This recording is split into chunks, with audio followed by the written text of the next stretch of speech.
mbokk téléspectateur yu ITV di leen dalal jàmm seen émission kennu askan wi ñu am mbégte dellu si fii si àjjuma ji tey jii ñu am mbégte dalal professeur Adjaratou Waha Aidara Ndiaye moom mooy directrice exécutive bu Partners West Africa professeur maa lay dalal jàmm ci plateau kennu askan wi fii si ITV. jërëjëf El Hadj Malick ñu ngi ñuy sant di leen gërëm ci invitation bi. alors professeur Adjaratou Waha Aidara Ndiaye yow ngay faral yëngu ci lépp lu jëm ci wàllum jigéen ñi te lépp lu jëm ci wàllum paix sécurité ci sous-région bi alors d'abord soo doon def taxaw seetlu ci fànn boobu la lan ngay wax laataa ñuy xuus bu baax ci waxtaan bi. maanaam taxaw seetlu ci. waaw jëm ci wàllum jigéen ñi. ci paix et sécurité jëm ci wàllum jàmb aussi. ak kaaraange ñëpp. maanaam ci wàllu jigéen ñi ñu ngi def ay jéego yu bari. ñu ngi def ay jéego yu bari ñu ngi góorgóorlu. li ci wàllu paix et sécurité nag jigéen ñi xaw nañ sonn tuuti. ndax tamit. lu tax. pour jàmb am foog jigéen ñi aussi ñu jàmbal leen ndax boo xoolee léegi presse bi bari na ay viol jigéen bari na aussi ay jëkkër yu dóor seeni jabar mais aussi xam nga lu dal doom rek jaajil am na lu ko dal ndax xale yi tamit ñuy sàkku mais également xale yi temps yi li xew li jël gaal yi di dem di des. donc loolu tamit affecté na jigéen ñi. donc kaaraange ak sécurité jigéen ñi temps yi affecté na loolu. alors sa kuréel gi ban gis-gis la am ci wàllum immigration clandestine bi fan yi nii coow li bëri na ci Sénégal ba tey jii sax ñu amal hashtag deuil national la. maanaam immigration clandestine.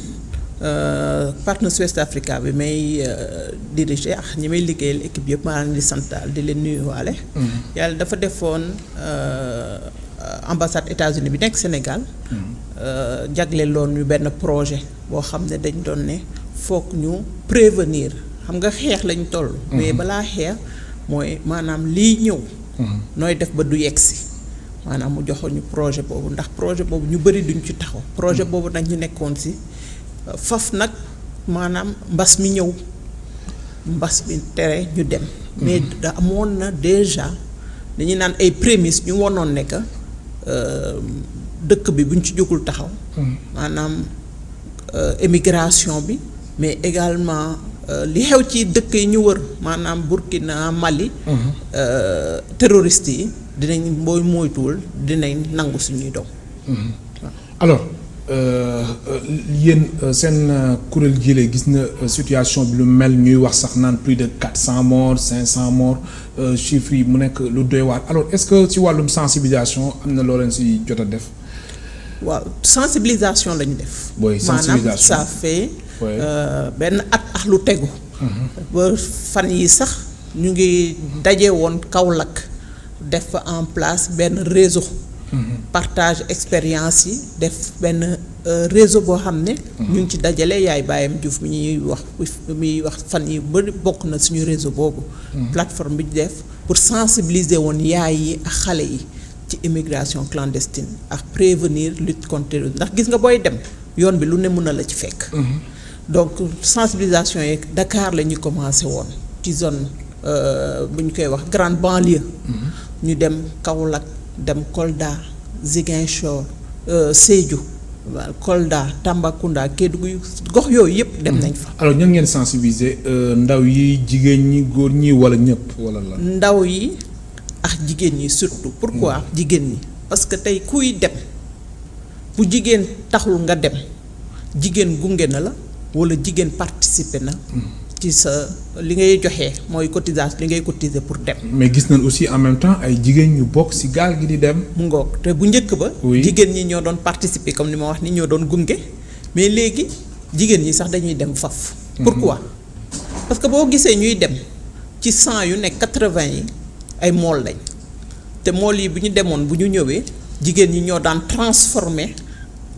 produit bi ñuy indi produit pêche bi. mooy géej gi yeex transformation yi daan def. léegi bu ñu ñëwatul ressource halieutique jigéen ñi góor ndaw yi daan dem mool yi bi daan dem bu ñu ñëwee li ñuy ñëw buñ ko indeetul jigéen ñi nga xamante ne tamit ci loolu lañ doon dundee moo tax ñoom it ñuy dem léegi. boo xoolee ñun suñu liggéey loolu la wane. nekk ñu si bëri ñuy dem mool yi la. 80%. mais ginnaaw loolu tamit ñëpp ñi nga xamante ne dañu yaakaaroon wala seen liggéey wala li ñu daan indi si lañ doon liggéey si lañ doon jaay même ñoom bu ñu demoon. ñooñu tamit ñoo ci topp ak yeneen tamit am na si. alors comme léegi wax nga wàllum pêche ma def transition bi rek am ngeen aussi regard jëm ci wàllum accord de pêche yi diggante Sénégal ak Union européenne. waaw accord de pêche yi nag woon Saint-Louis waaye. waaw accord de pêche yi boo gisee. tey ñu bëri di kon dénoncer. parce que boo gisee Sénégal ci côte yu gën a poissonneuse la bokk. maanaam Sénégal ci pays yi nga xamante ne bu ñu nee tey 26 000 pirogues au moins. moo am Sénégal. ça veut dire que en devise d'exportation on a 240 000 milliards boo xam ne pêche bi moo koy indi. léegi pêcheurs yooyu doon nañ indi lu mu bon 23 000 tonnes de poisson. moo doon gis léegi ci marché bi gisatoo yabooy. waxatuma sax mërëg mais yabooy bu tas bi nit ñi daan bañ sax gisatuñu ko. gisatoo léegi ceeb jën yi amatul yabooy. jën yu neex yooyu ñu doon wax ay coof léegi dañ koy dégg kese. waaw pourquoi licence de pêche yi état bi war na jàppale xoolaat licence de pêche yi. parce que mu saytu ko bu baax mu saytu ko bu baax ndax. bateau yi bu njëkk ba pirogue yi mooy gaal yi bu ñu demoon li ñu daan indi. non seulement dañu doon participer ci sécurité alimentaire. mais aussi exportation ndax li ma wax ñiy transformer jigéen ñi ak ñoom tamit li ñuy jaayaat. moo taxoon gisuñu woon dem bi boo xoolee mool yi pêcheurs yi dañ doon wax ay dof lañ bopp jën la ñu am parce que dañu fieroon am dignité boo xam ne. tey looloo tax tey ñoom moo leen jàpp ba nga xam ne léegi ñuy jël li ñu naan barsaka wala boo gisee koo xam ne dem na ñaari yoon ñetti yoon mu échoué. mu ñëwaat ne day dellu nga xam ne que.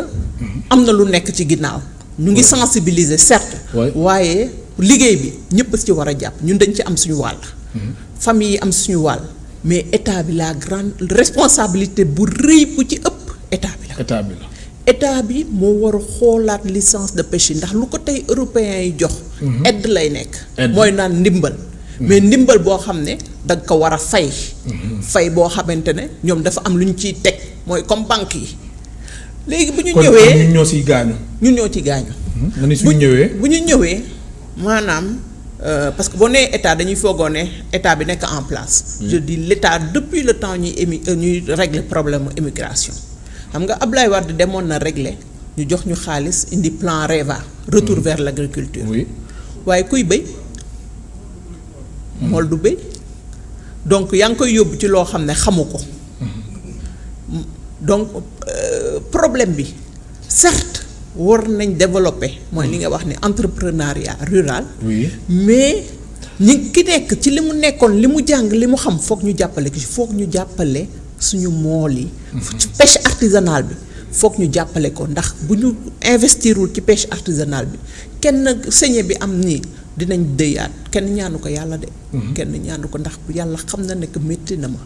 waaye duñ ci mën a jógee nii lu ñu sensibiliser dina métti trop bu dee ñoom ñu ngi bëgg a dem. liggéey te vraiment. licence yi bateau yi nga xam ne dañuy ñëw. pêcher transformer sur place ndax ay bateau industriel la. ñoo ëpp leen doole. am na image bi ñu doon partager temps yi sax di wane.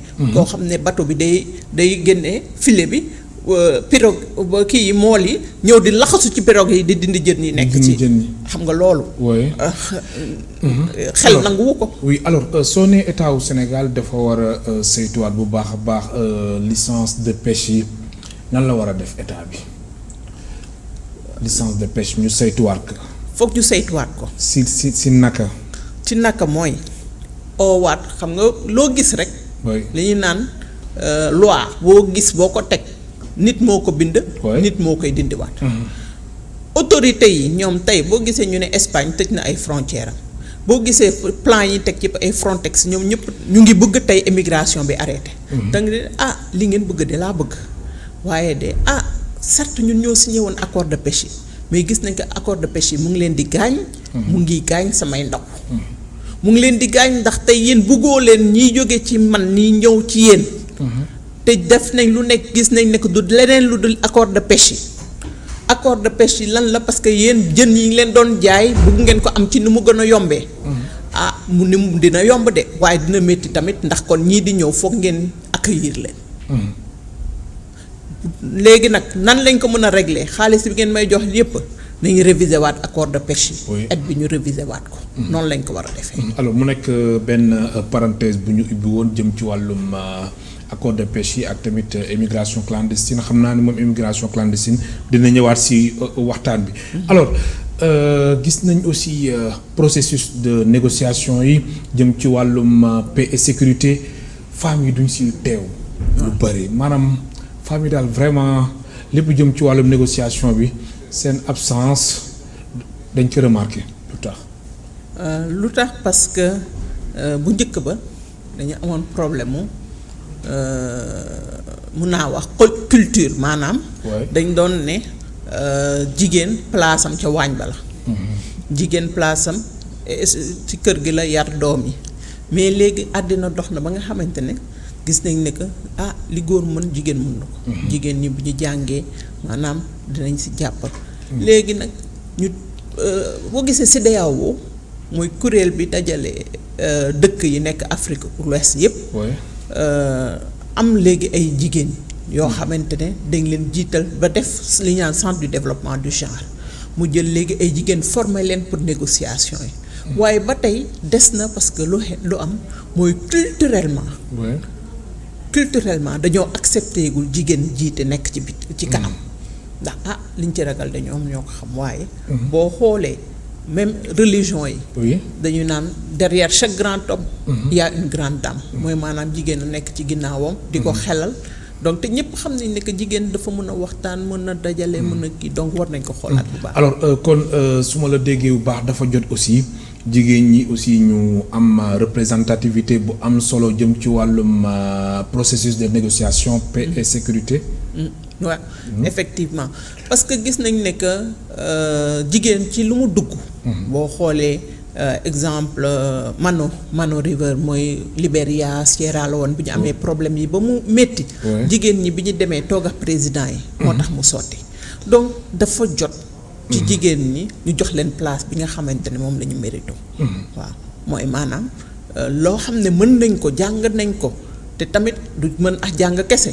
mën nga ko am ndax ku nekk la la yàlla may yàlla moo leen ko may moo leen ko jagleen ñu jox leen ko pour ñu soppi ko alors gis nañ benn étude bu agence des Nations Unies pour les réfugiés si boobu les études ñu ni 50 millions de personnes sont affectées par les crises te loolu yëpp suñ ko xoolee bu baax a baax 75 à 80% yi ay jigéen nañu loolu indi mooy temps yi 20 ans bu ñu doon célébrer ay jigéen ak ay xale aussi jigéen ak ay xale très bien waaw jigéen ak ay xale ndax léegi ci njëlbeen bi nee naa boo gis li dal jigéen rek lu dal xale dal na jigéen di dal jigéen tamit boo gisee résolution 1325 moom la ñu doon féete 20 ans yi oui parce que mooy première résolution bi nga xam ne moo reconnaître ndax bu njëkk ba nanguwuñu woon dañu daan ne rek góor ñi dem xeexi ji ñi dem guerre ñi ñibbi blessé yi waaye guerre bi impact bi mu am ci jigéen ñeex ndaw ñi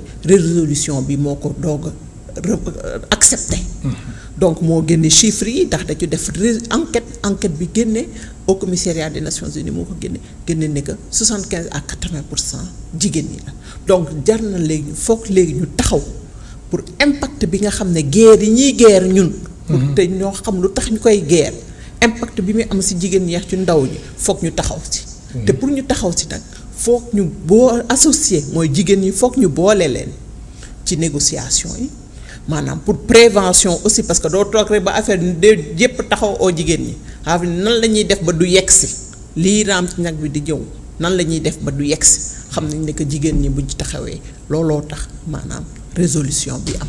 alors wàllum action nag yéen a ngi si ngir bàyyi xel bu baax fànn boobule. ngeen di amal ay action jëm si lépp lu jëm ci wàllum paix et sécurité femmes yi tamit am si place bu am solo. waaw si action yi. oui. action yi nag la ñu wax nii. ne que après 20 ans.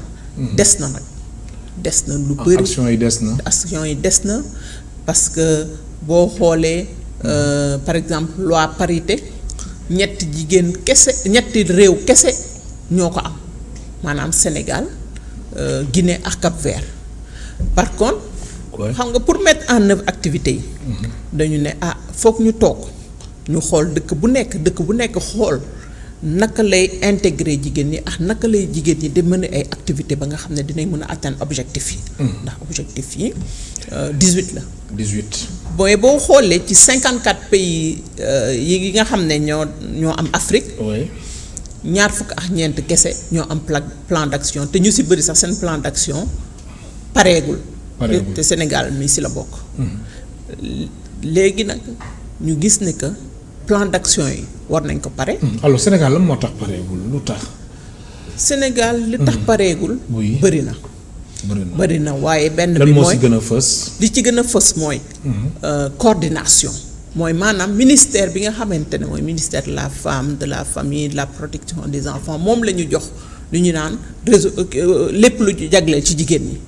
waaye bu ñu ko joxee ministère bi dañ ko war a jox moyen mais aussi teg fa ñi nga xamante ne. am ressource maanaam teg fa ñi nga xamante ne war nañ mën a liggéey bi te ñor na leen. waaye boo xoolee tey ñi fa nekkoon liggéey si parce que def nañ atelier King Fahd Palace def nañ atelier plan d'action bi finaliser ko kii kese ka nga xam ne moo ko dirigé woon mu jóge fi ñu affecté ko. dañ ko affecté waaw donc bu ñu affectation yu bëri yi ak changement ministère yi dafay indi retard. te war nañ xam ne que liggéey bi. liggéeyu réew bi la.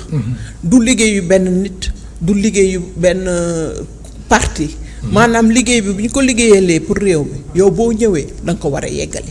donc ñu ngi ñaax ñu eggali liggéey boobu bi nga xam ne. ndax am na solo kese muy continuité te loolu moo normal. te loolu moo normal.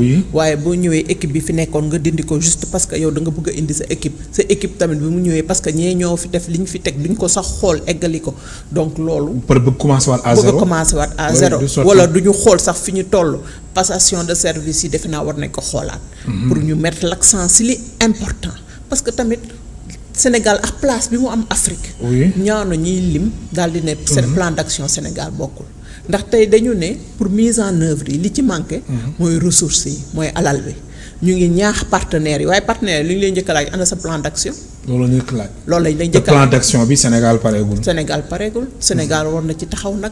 ñu paree plan d'action bi beneen muy stratégie nationale pour l'équité et l'égalité du genre également aussi ñu taxaw ci pare ko. PAN bi ak SNEC bi Sénégal war na ci taxaw. alors soxna Adjaratou Waha Aidara Ndiaye yow bi nga xamante ni mbirum paix jàmm daf la soxol naka noonu sous région bi gis nañ président Macky Sall mu ngi France ak tamit démb discours bu mu fa def alors yow noo ko gisee. discours bi. mën naa wax ñaari gis-gis laa ci am. benn bi mooy li mu wax tey ci ONU. maanaam dama ko dëggal. maanaam li mu wax conseil de sécurité. boo gisee tey li ñu fay étudier yu bari ay mbirum Afrique la ndax boo nee conflit rek bon am na Arménie te yeneen dëkk yi waaye yu bari Afrique la. te amul benn état africain bu représenté au niveau du conseil de sécurité des Nations Unies. boobu moom lu ñu war a taxaw la def ci plaidoyer pour mu am un état fort. mais bu boobaa tamit day fekk les institutions africaines ñu crédible. pour ñu mën a di beneen bi nag mooy. man forum boobu sax moo ma njëkk a jaaxal. ah bon waaw ndax forum sur la paix bi nekk France. dafa mel ni dafa ñëw pour suufu forum pour la paix bi ñu daan def fii Sénégal. bu am CICAD. bi am CICAD. te nga xam ne léegi ministère des Sénégalais de l'étranger moo ko jël. des affaires étrangères bu njëkk ba forum bi moyens yi taxawoon na boo xoolee léegi forum bi sax. CHETS moo koy organiser certes. mais moyens dañu am problème moyen. pourquoi parce que moyens yi parce que France moo si ñu daan gën a financer forum bi la bokk. léegi bu jëlee moyens yooyu moom ubbi beneen forumam donc ça veut dire que day tuuteel forum de Dakar bi. donc loolu tax man noonu laa ko gisee.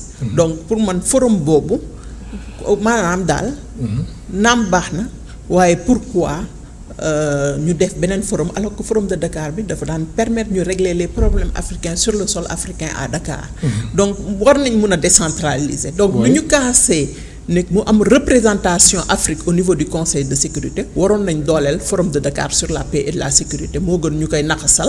ak beneen forum boo xamante ne France di ko organiser ndax tamit lu ma organiser ci moom laay gën a kii def parce que damay bëgg a nekk li ma organiser baax. après dama lay jox la sama décide kese yow nga def loo def ñu xam ne que yow yaa mënul. alors président Macky Sall aussi gis nga position par rapport à l'islam wàllum terrorisme. loolu noo ko jàngatee. problème mu l'islam ak wàllu terrorisme dafa complexe. dafa complexe parce que problème laïcité bu ñu ko utiliser. oui. dafa yomb mais je rejoins ñi ne la liberté des uns s'arrête là où commence celle des autres. oui. boo gisee tey yonte yàlla Muhammad sallallahu alayhi wa sallam. tey ñu koy critiquer. te yow nga gis ni que kii diite mayu ko sax mu am photom yow nga ñëw dessiner ko ba pare nga bëgg a def film ci moom ba pare nga bëgg a ne c'est au nom de la liberté d'expression et de la laïcité da nga tooñ. da nga tooñ parce que yow gis nga ne que tey réew mi fu mu tollu terrorisme bi ñu ngi koy xeex donc yow nga ñëw yokkaat li ñu naan.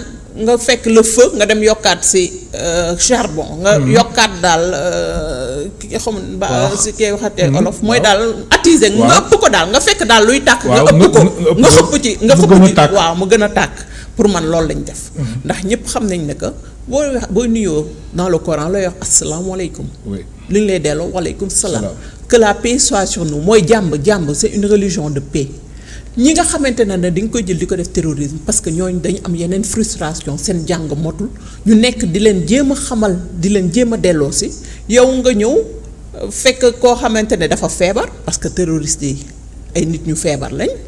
xamuñu donc dañu am ay problème dañ leen war a faj psychologiquement am ay accompagnement mooy li ñuy def ay déradicalisation yi. oui. léegi nag yow nga fekk ku feebar ba pare yow nga ñëwaat nga cuut ko yow yaa ko tooñ.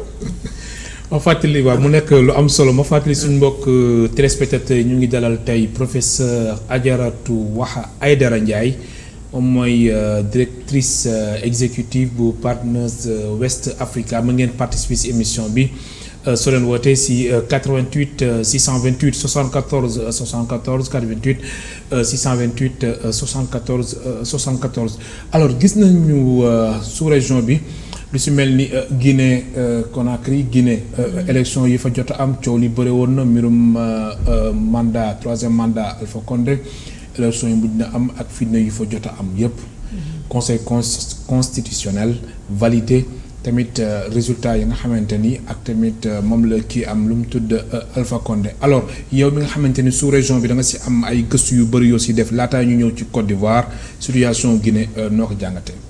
situation Guinée lu ñu métti la. ndax benn instant dañu doon ne Partners West Africa Guinée lañ ko gën a xam sax nekk Sénégal. ndax ñun. pendant au moins 3 ans. ak li ko ëpp dañu accompagner. dañu naan réforme du secteur de la sécurité Guinée. maanaam Guinée bi mu jaxasowee ba ñu ne seen secteur de sécurité dañ ko war a defaraat dañ leen gunge. nit ñi am yaakaar bu bëri ci Alpha Condé président Alpha Condé. léegi mu ñëw mu jalgati maanaam jalgati lañ koy mën a wax. parce que loi bi autorisé gu ko woon ndax gis nañu sax waa CEDEAO doon ko dénoncé man jàngat bi ma ci jëkk am mooy li ma comprendre yow yaay nga nekk modèle nga ne modèle nga d'accord maanaam loi bi lii la tëddal. waroo ko def donc yow. bu dee d'accord nañ ne que 3e mandat bi c'est anticonstitutionnel et que Alpha Condé waru présenter pour man organisation régionale yi sous-régionale yi ak la communauté internationale. waruñu woon yónnee ay observateurs. observateurs yi waruñu woon dem. warutoon dem ndax boo ko demee mooy yow dëggal nga ko. mais gis nañ ku ci mel ni Madiambal Diagne moom ci observateur yi la bokkoon. mais mujjul dem. man j'ai salué sax parce que dama ne en fait. kii am na logique. parce que yow déjà lii nga ne charte bi ñu tëddal respecté wu ko léegi non seulement nga dem te gis nañ fan yi CEDEAO félicité Alpha Condé ak Alassane Ouattara ci seen victoire. Donc ça veut dire que dëggal nañ ko ça veut dire que tey keneen beneen réew bu ñëwee bëgg na jalgati ñoom amatuñu pour wax ko déet parce que bàyyi nañ kenn non seulement mu jalgati ma pare ñu félicité ko. Donc aujourd'hui mun naa ne les institutions ça veut dire CEDEAO wax Union africaine. ñu ngi perdre seen crédit amatuñu sax crédibilité. maanaam amatuñu crédibilité parce que tey dañu accepter loo xam ne ñoom ñoom la ñu yaakaaroon. ne que ñi ñuy jiit bu ñu jalgatee. ñoom ñu mun nañ leen delloosi. kon ñoom dañ seetaan. non seulement dañu seetaan ba pare dem dëgëral jàppale ji nga xamante ne dañu jalgati tey mel ni tey sàcc. xam nga ñëpp xam nañ ne que sàcc dañ ko tere. mu sàcc ba pare daal di jaay ñëw ne dama yóbbu sama yaay màkk nga ne ko ay waay def nga lu rafet.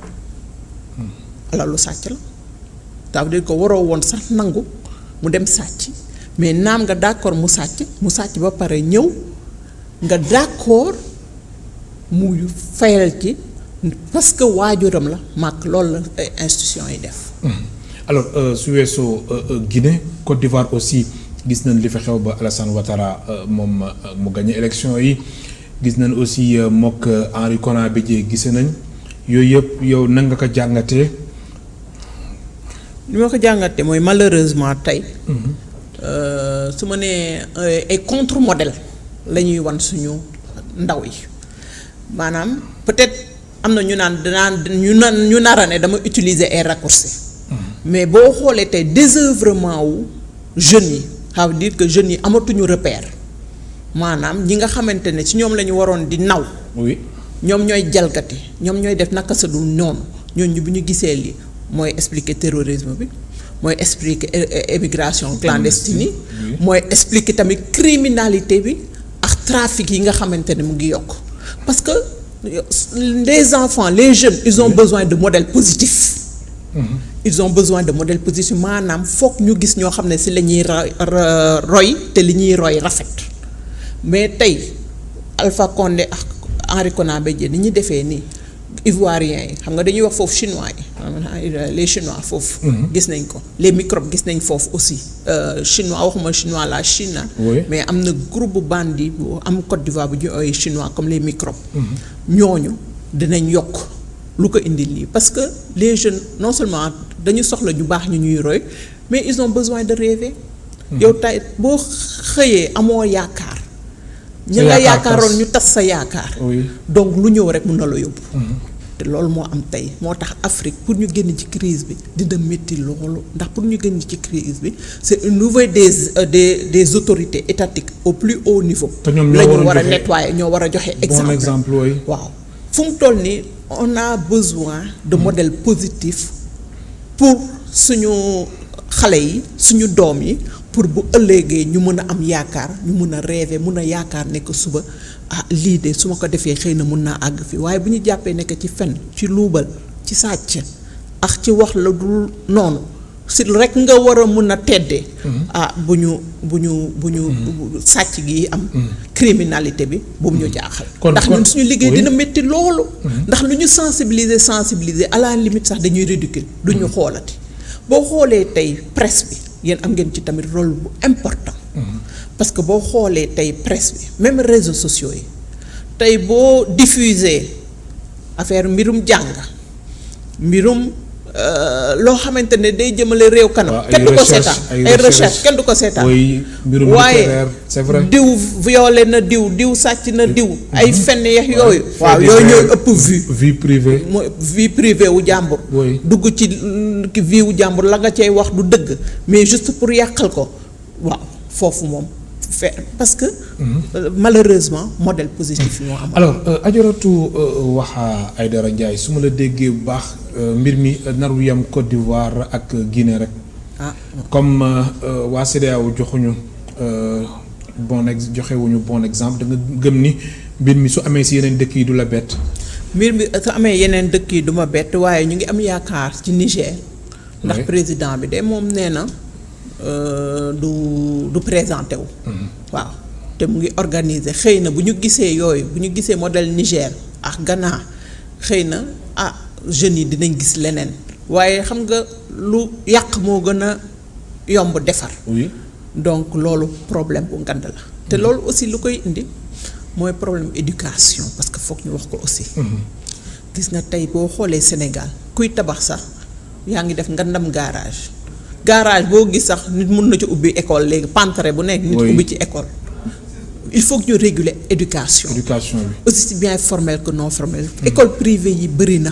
même si enseignement supérieur bi tamit. enseignement supérieur bi fara rawatee man mi enseignante la université Cheikh Anta Diop mais boo xoolee léegi université privée yi bëri na te université ku jóg ne université. kon laisser-aller bi dafa bëri. laisser-aller bi dafa bëri état bi war na jógaat jël en main l'éducation l'enseignement et l'enseignement supérieur ak l'enseignement aussi formel ak informel mais en secteur privé bi aussi. mu assainir secteur bi. mu assainir ko ñu réguler waat ko xam nga fii déggoon nga fi temps yi master pour tous mu indi problème. oui mais doctorat yi n'importe quelle université da ngay dégg ay doctorat n'importe qui di am doctorat te alors que am na ay chartes yoo xam ne ay critères yoo xam ne mooy tax nit war a mun a inscrire master.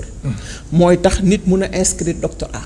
mais ku nekk bu jógee nga ñëw am master maanaam lu tax ma wax loolu nga am master léegi yow gisatoo sa bopp yi pour yow yenn façon liggéey te fekk amoo niveau bi. amoo niveau bi. te am nga master. donc mu am problème mu employabilité. li ñu naan employabilité. parce que yow da nga naan master laa am da ngay gis ñu dajale ñaar ba ñetti master koo ci jox lettre bu baax mënu la ko bindal da ngay gis koo xam ne dañ la naan dafa am doctorat moom ci bopp mënoo wax doctorat ba sax lan la. donc loolu yëpp ay problème la yoo xam ne mu ngi ci kaw état bi état nag li ñu koy yenn certes diis na waaye ñun tamit famille bi ça veut dire que au niveau de la famille état bi li am ci état bi maanaam suñu famille yi la jógee ndax ñun ñoo yar ñun ñi jigéen ñi surtout moo tax rôle lu jigéen ñi da am ci importance ndax jigéen ñi ñoo yar suñuy doom ñoo yar suñuy jëkkër sax parce que tamit góor jigéen moo koy dañu naan bu njëkk ba dañ la may jabar ne la yar bi motagul nga mottali ko waaye ñëpp xam nañ ne que li xew ci kër yi moom jigéen ñi ñooy mottali góor yi. alors da nga dem ba def constat bi ba xam ni vraiment dafa jot ñu taxaw saytuwaat bu baax a baax école privée yi. école privée yi bëri na. non seulement bëri na mais façon bu nekk lay jàngale ña fay jàngale sax dañ leen war a saytuwaat parce que tamit métier enseignant yombul. oui waaw waaye boo gisee ku toog yow looy def man de am naa master am nga liggéey déedéet man de ubbi naa école kaay nga jàngale fa loolu moo fi am. waaw nga jël yow looy def man de maa ngi fii dama doon liggéey fii waaye liñ may fay man de am naa école kaay ma jox la fa ñaari heure nga jàngale kooku amul benn formation pédagogique. ndax pour jàngale. tamit jàngal mun nga am xam-xam. te xam-xam bi noo koy dugalee ci bopp keneen. boo amul pédagogie bi munoo ko benn. ñaar école dafa am ay chartes yu doxal école. maanaam li ñuy wax bu njëkk ba d'accord naa trop mais maa ngi koy xaar ba tey dégguma ko président de la république. waxoon nañu fi dañ fi dugalaat. enseignement éducation civique mais dama si yokk ak morale ñun bi ñuy jàng école dañu amoon cours de morale am éducation civique ñuy def lever drapeau mais projet boobu noonu man dégguma ko ba tey dañ ci war a taxaw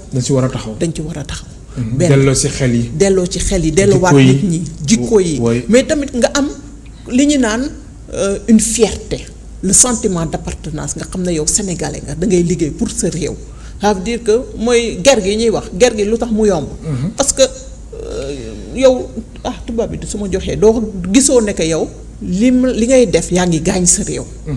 yaa ngi gaañ sa doom yi nga xam ne ëllëg li état bi leb ñoom ñoo ko nar a fay. donc moo tax éducation bi am importance. bu ñu waxee éducation ba pare ñu teg ci enseignement supérieur. parce que enseignement supérieur mooy li ñuy waxee cadre yi waaw mais du cadre yi kese ñoo am importance certes. parce que cadre yi bi ñu leen di wax am nañ importance mais jigéen ñi jàng. dañ leen war a tegaat seen place. war lañ joxaat seen place moo tax jox leen seen àq moo tax may rafetlu xam nga am na association des femmes des femmes diplômées de l'université du Sénégal mais xamuñu leen sax. parce que boo nee femme diplômée rek dañuy ragal dañuy tiit waaw. parce que dañu ragal parce que xam nañ ne ñëpp ñuy wax pour le développement du Sénégal on compte sur les femmes. mais je pense que jigéen ñi bu ñu leen delloowaatee seen àq éducation bi ñuy wax parce que jigéen ñi sonn nañ ci kër gi école bi yàq. bu école bi yàqee ñu yóbbu université bi ràngati. donc dañu war a assainir ak milieu. mais pourtant nag suñu xoolee bu baax wàllum njàng léegi jigéen ñi ay résultats yu baax nañ si am soo xoolee sax si yenn pàcc yu bëri jigéen ñi ñooy raw góor ñi alors lan moo tax loolu tamit état bi waru ko gën a bàyyi xel mu profité si assainir secteur bi jigéen ñi aussi ñu gën leen jox ak. boo xoolee léegi maa ngi rafetlu question bi. ndax on parle même de la féminisation des secteurs scientifiques. oui et médical. boo xoolee léegi jigéen ñi ñoo gën a dem góor ñi dañuy ut xaalis bu gaaw bu yomb. mooy li ñuy wax encore éducation ñëw na. ñun am nañ ci suñu part de responsabilité balaa may wax état bi ñun yaay yi. parce que ci kër yi ñooy yar mais ni ñuy yaree suñu doom yu jigéen ni ñu leen di teg éducation bi ak coono bi ñu leen di teg teguñu ko góor ñi. góor boo duggee ci kër mu ngi toog.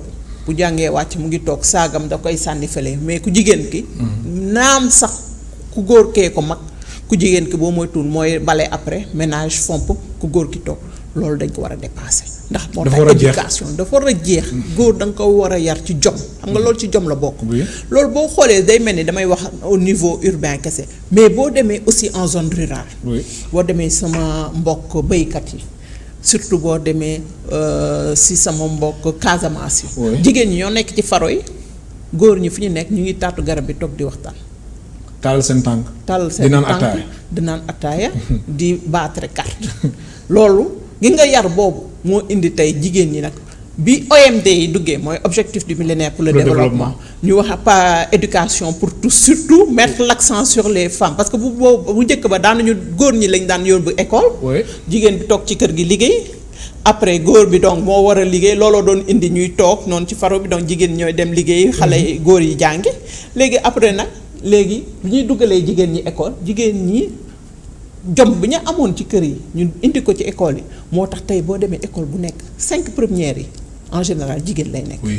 waaw loolu moom constat la moom. loolu moom constat la et études ñoo ko wane. 5 premières yi jigéen looloo tax nag ñu ne comme jigéen ñi am nañ jom boobu.